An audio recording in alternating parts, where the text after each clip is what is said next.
Marvel's Battlestar Galactica comic series was short-lived, running for only 23 issues, but two stories consistently stand out as fan favorites, issues number 15 and 16. Issue number 15 is a horror-themed story focused on the pilot Lieutenant Boomer. Issue number 16 features Captain Apollo encountering an ambitious Cylon model. A deeper look at these two popular tales reveals why they remain so memorable among fans of the series. Thanks to your incredible support, this channel has reached its 1-year anniversary. I'm so grateful for all the views, feedback, and subscriptions. I'm excited to continue this journey and earn your continued viewership. Derelict from Battlestar Galactica number 15.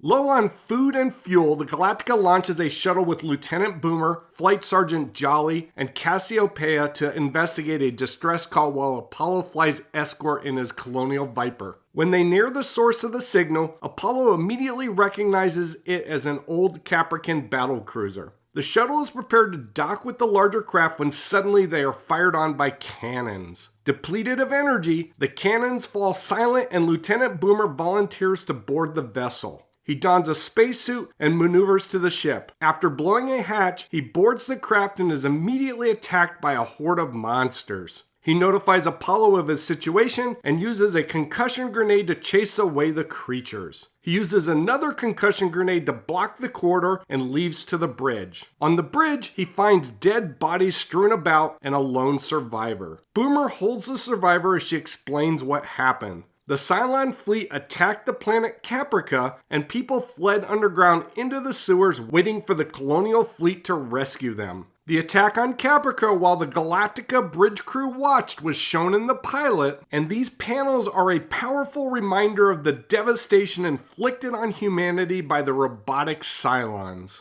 Eventually, the Cylon assault ended and the few survivors decided to board a ship to leave the planet and find a rumored single Battlestar that escaped the annihilation. Unfortunately, one of the weapons the Cylon used was a deadly virus, which began killing the people on the crowded ship. It makes sense that the Cylons would utilize a bioweapon like a virus to wipe out humanity since they would be immune. The virus also mutated the vermin on the ship, which attacked the few remaining survivors. As the female is dying in Boomer's arms, she tells him about her husband Adama and the ship he loved more than anything, the Battlestar Galactica. Boomer tells her Adama spoke of her often, and she asks about her children, Apollo, Athena, and Zach. Boomer lies and tells her they are all fine, even though we know Zach was killed by Cylons. She tells Boomer how to destroy the ship and asks him to not tell Adama and her children how she died. In the pilot episode, we see a picture of Ilya when Adama is searching through the rubble of their destroyed home.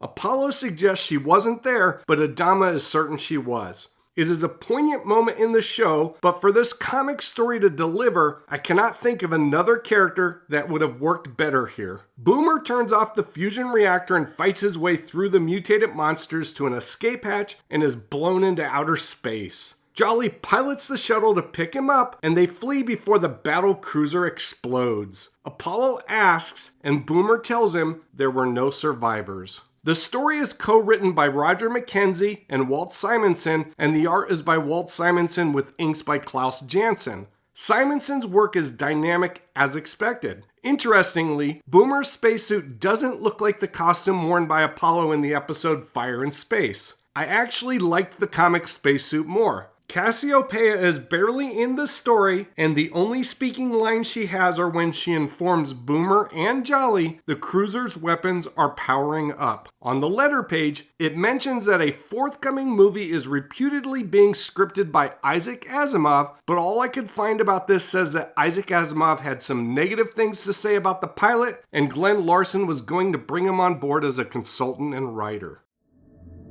Berserker from Battlestar Galactica number 16.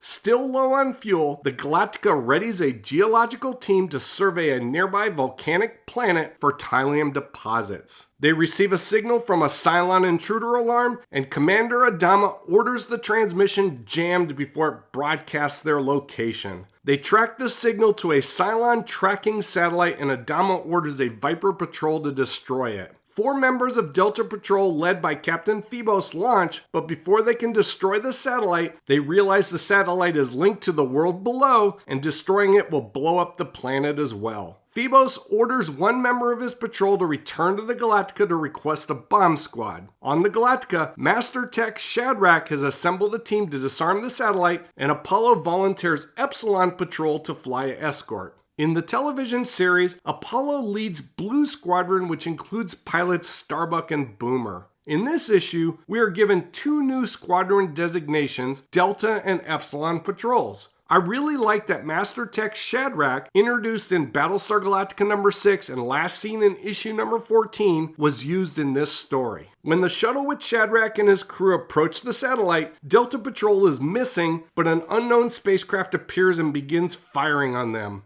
Apollo's patrol chases the mysterious ship, but it is highly maneuverable and shoots one of the Vipers. The damaged Viper heads towards the planet, followed by the unknown craft and the remaining patrol, giving Shadrach the time to shut down the satellite. Near the planet's surface, the craft shows it has rear guns when it fires on another Viper, destroying it. The 2 remaining Vipers are chased by the alien ship, and the Viper without Apollo is also shot. Apollo hits his reverse thrusters, and he hears the pilot of the enemy ship for the first time when it tells him the maneuver will not work. Apollo's ship is then hit by laser fire. In orbit, one of Shadrach's crew members is killed when he triggers an anti-personnel circuit that electrocutes him. Apollo's ship is badly damaged, and the other craft closes in rapidly. Apollo desperately blows off the canopy and shoots the other spaceship with his hand blaster, scoring a direct hit. Above, Shadrach's men are able to disarm the satellite and begin dismantling it.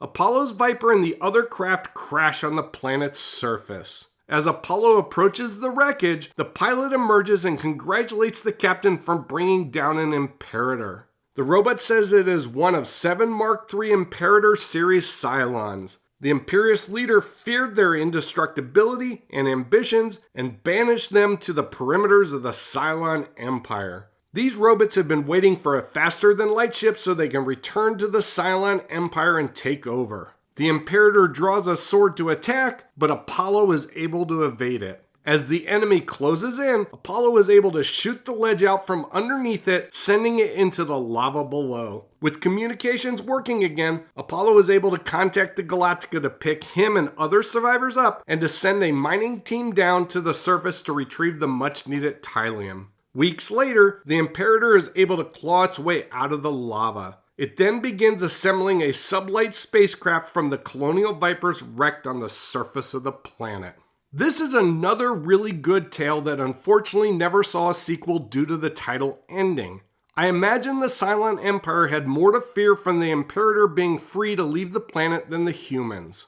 The story is co-written by Roger McKenzie and Bob Layton with artwork by Walt Simonson. Like the previous issue, there was a reminder that Starbuck was left behind on Scavenge World a few issues ago. This was a bold move by Marvel to sideline arguably the most popular character in the series. The Imperator and his ship are more colorful than standard Cylons, but I imagine if these designs were made in live action, the bright red would be a shiny metallic red instead. The color of the Cylon ship on the cover is not as colorful. The artwork, also by Walt Simonson, is easily the best cover in the entire run.